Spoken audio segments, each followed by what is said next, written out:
ज्ञान गंगा गीता दर्शन।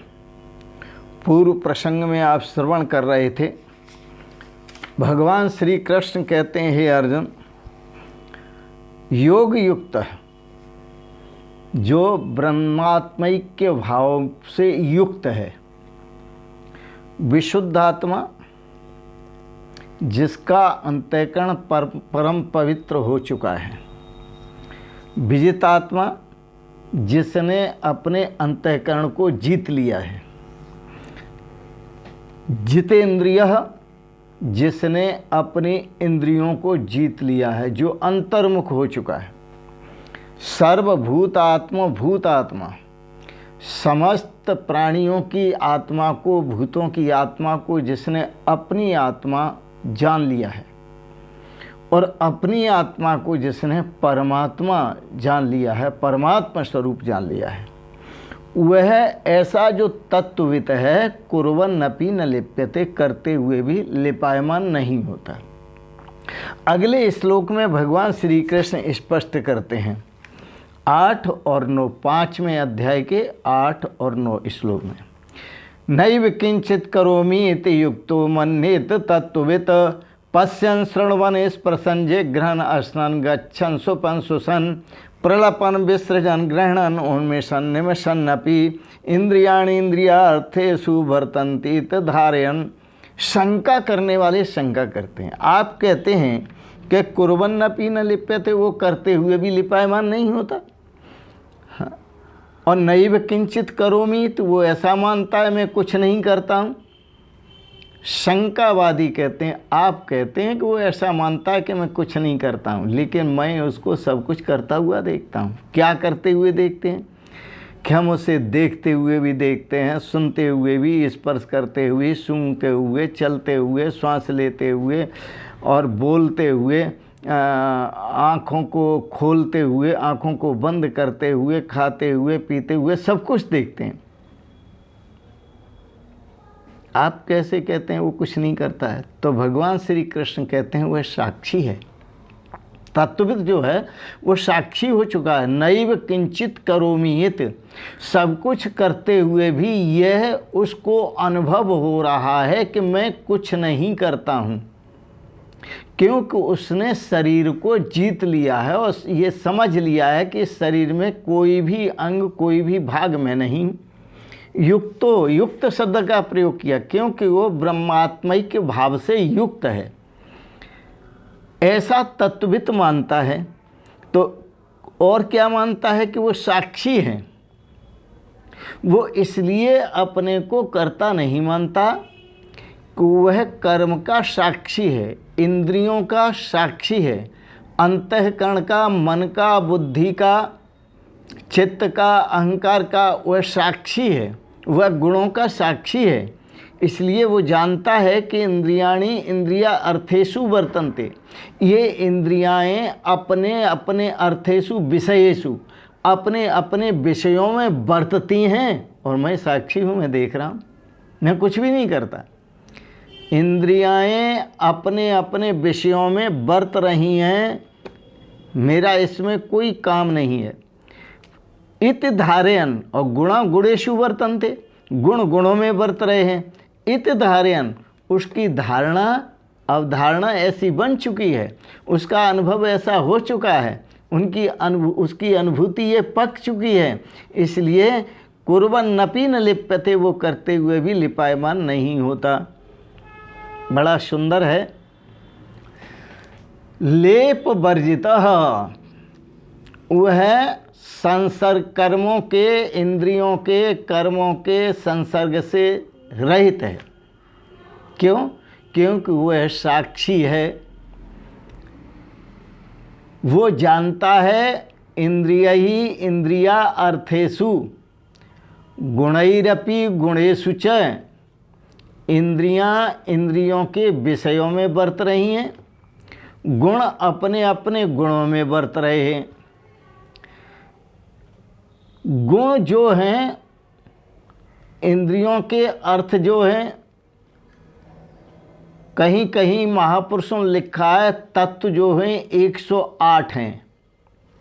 तो वह तत्व अपने आप में वर्तते हैं, और तत्व जो अपने आप में वर्तते हैं तो इंद्रियों के विषयों में वर्तती हैं, गुणों में वर्तते हैं। और वह तत्ववित जो है वो स्वयं साक्षी है, वो किसी में वर्तता तो नहीं, किसी के साथ नहीं जाता।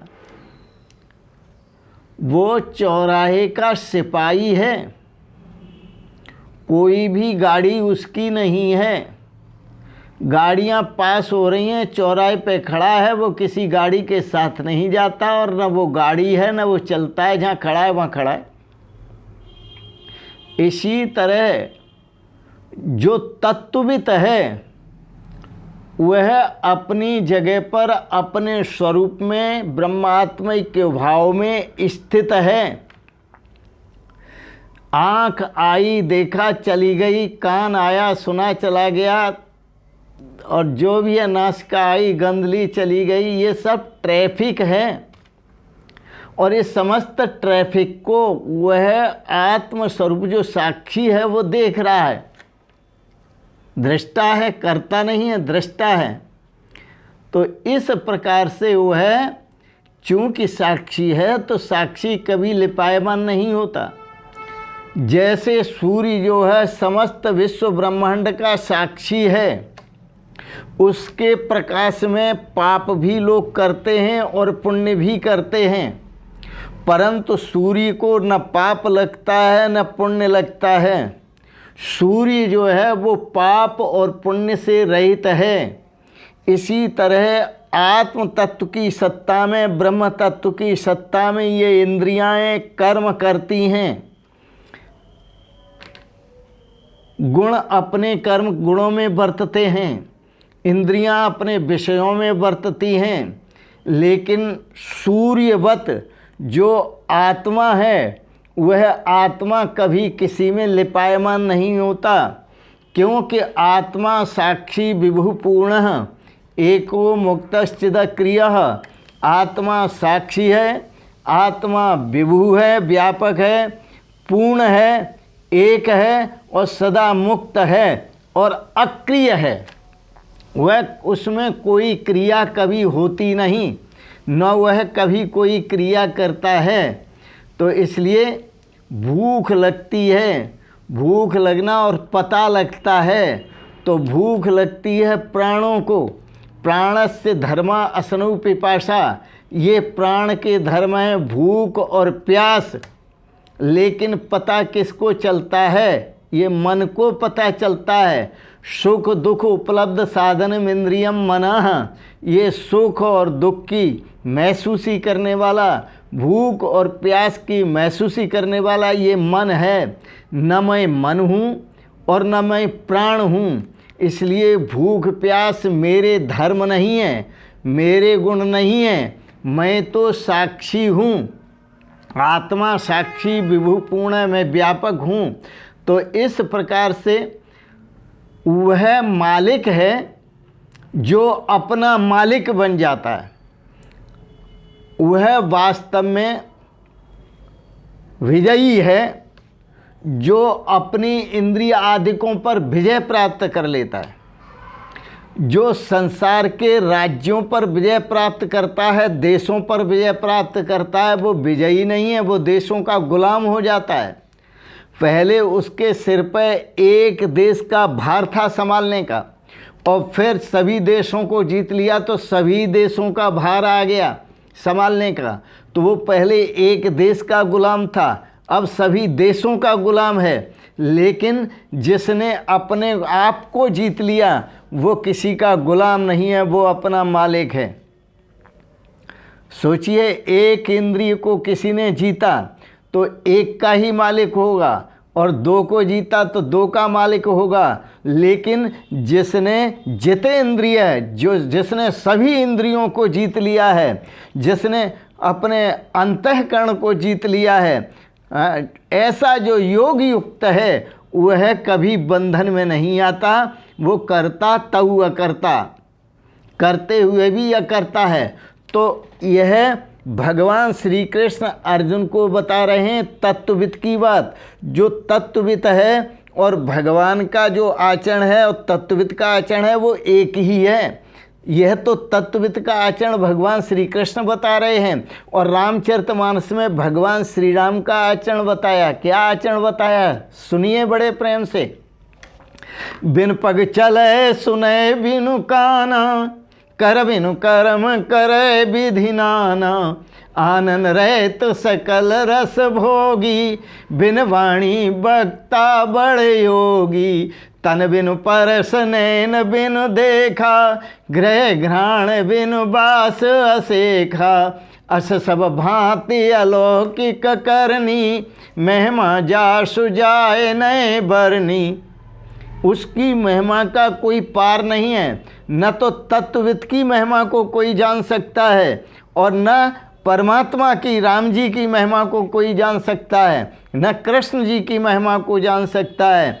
क्योंकि भगवान श्री कृष्ण से पूछा यह जो आप कह रहे हैं वो ठीक कह रहे हैं, सच कह रहे हैं? तो भगवान श्री कृष्ण कहते हैं मैं नहीं कह रहा हूँ, यह तत्व दर्शन है। पहले तत्वदर्शियों ने कहा था वो मैंने सुना है, वही मैं तुम्हें कह रहा हूँ। और तत्वदर्शी कहते हैं मैं तुम्हें कुछ नहीं कह रहा, जो मैंने भगवान श्री कृष्ण से सुना है वही मैं तुम्हें कह रहा हूँ। तो इस प्रकार से तत्वदर्शियों का और भगवान का तालमेल है, उनका एक ही आचरण है, इसलिए दोनों ही अकर्ता हैं। भगवान सृष्टि करते हुए भी अकर्ता हैं और तत्वज्ञ जो है वह शरीर से आचरण करता हुआ भी, जो वेद विहित कर्म है उनका आचरण करता हुआ भी अकर्ता है।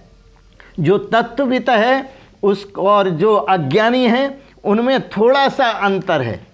क्या अंतर है कि अज्ञानी मन चाहे जैसा कर्म करता है, परंतु तत्वविद शास्त्र विहित कर्म करता है। जो शास्त्र विहित हैं उन्हीं कर्मों को करेगा, लेकिन गलत कर्मों को कभी नहीं करेगा।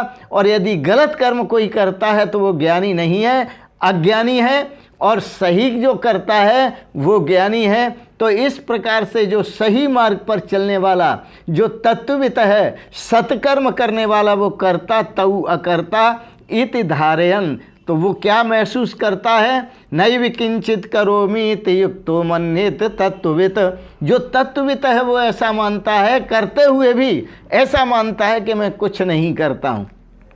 और क्या मानता है? गुणा गुणेषु वर्तन्ते। वह मानता है कि गुण गुणों में बरत रहे हैं। और इंद्रिया अर्थेषु वर्तन्ते, वह इंद्रियां अपने अर्थों में बरत रही हैं। इति धारयन्, ऐसा महसूस करता है, ऐसी धारणा वाला है। तो इस प्रकार समझकर निसंदेह ऐसा माने कि मैं कुछ भी नहीं करता हूँ, मैं साक्षी हूँ। आत्मा साक्षी विभुपूर्ण एको मुक्तश्चिदक्रियः। आत्मा साक्षी है, व्यापक है, पूर्ण है, एक है, मुक्त है और अक्रिय है। वो अपने अक्रिय भाव में सदा स्थित रहता है। यह सदगृहस्थों के लिए भगवान श्री कृष्ण गीता दर्शन का उपदेश दे रहे हैं। अर्जुन सदगृहस्थ है, भगवान की शरण में है। शरण्यमन्यम यदहम न जाने, और किसी की शरण नहीं जानता, केवल भगवान की शरण जानता है। भगवान तत्वज्ञ हैं और तत्व ऋषियों की शरण के लिए प्रेरणा करते हैं कि आप भी किसी तत्वज्ञ ऋषि की शरण में जाएं और इस भाव को प्राप्त कर अपने अकर्ता स्वरूप को, अकर्ता भाव को प्राप्त करें, साक्षी भाव का अनुभव करें। इन शब्दों के साथ ही आप सबके प्रति मंगलमयी शुभ कामना करते हुए वाणी को विराम देते हैं। आपने बड़े प्रेम और श्रद्धा से यह गीता दर्शन श्रवण किया, इसके लिए आप अच्छा लगा तो आप इसे सब्सक्राइब करें, लाइक करें, शेयर करें। और अंत में आप सबको सादर प्रणाम करते हुए शिवोहम शिवोहम शिवोहम।